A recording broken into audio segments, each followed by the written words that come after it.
मिल जाए। तो मैं सिर्फ इसी को मद्देनज़र रखते हुए इस बात पर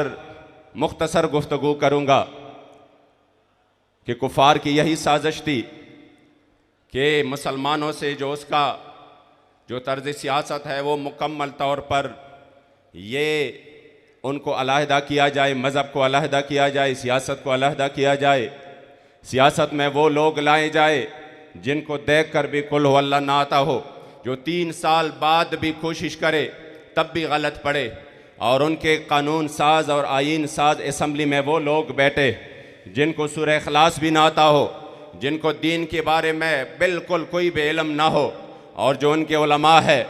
जो उनके इस्लामी तशख़्ख़ुस है, उनको सिर्फ यहाँ तक महदूद रखा जाए कि आपने लोगों के सामने नमाज और वज़ू के वो मसाइल बयान करने हैं, आपने सियासत के साथ कोई भी रब्ता नहीं करना, सियासत और चीज़ है, और इस तरह मज़हब पे अमल करना बतौर मज़हब बतौर निज़ाम नहीं और चीज़ है। वो इस हद तक कामयाब हो गए कि उन्होंने उलमा को बिल्कुल साइड पे कर दिया, उन्होंने सुलहा को बिल्कुल साइड पे कर दिया। कोई आलिम अगर मिंबर पर मेरे मुस्तफ़ा करीम के निज़ाम की बात करता है तो लोग उससे उठ के चले जाते हैं, लोग कहते हैं ये मौलाना सियासी हो गए। अब उन्होंने सियासी बातें करना शुरू कर दिए हैं, तो इसका नतीजा ये हुआ जो निज़ाम मेरे मुस्तफ़ा करीम हमें दे के गए थे, और आप तशरीफ़ फरमा उस हाल में थे मदीना शरीफ में कि आप मसाइल भी बयान कर रहे थे और आप पूरे दुनिया को एक निज़ाम भी दे रहे थे, और फिर खुलफ़ाए राशिदीन जो अपने मिंबरों पर भी बैठे थे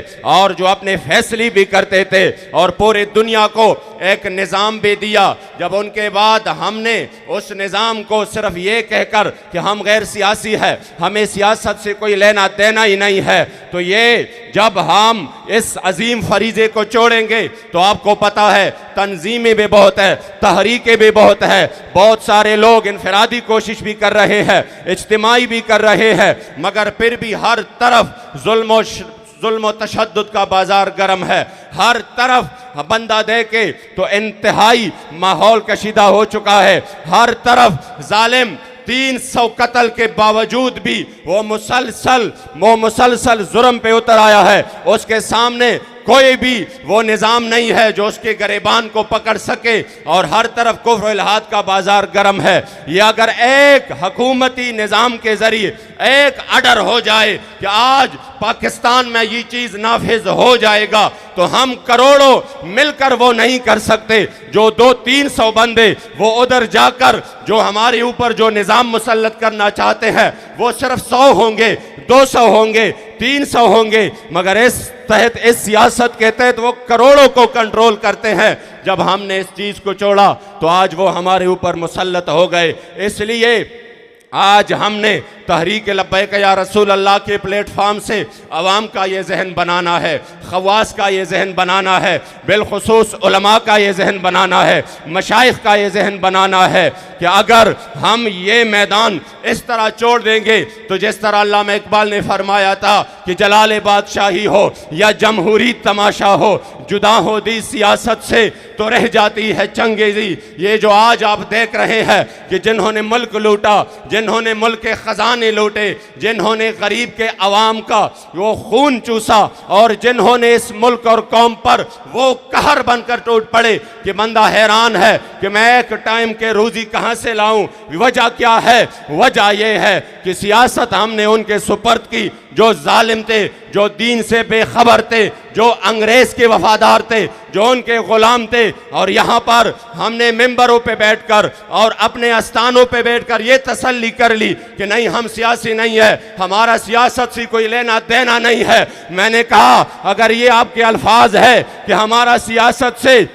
कोई लेना देना नहीं है, तो दूसरे अल्फाज में आपने ऐलान करना है कि फिर हमारे मिंबर मुस्तफ़ा से भी कोई लेना देना नहीं है। दूसरे अल्फाज में फिर आपने ऐलान करना है कि हम हुजूर के वारिस भी नहीं है, क्योंकि मेरे महबूब फरमाते कि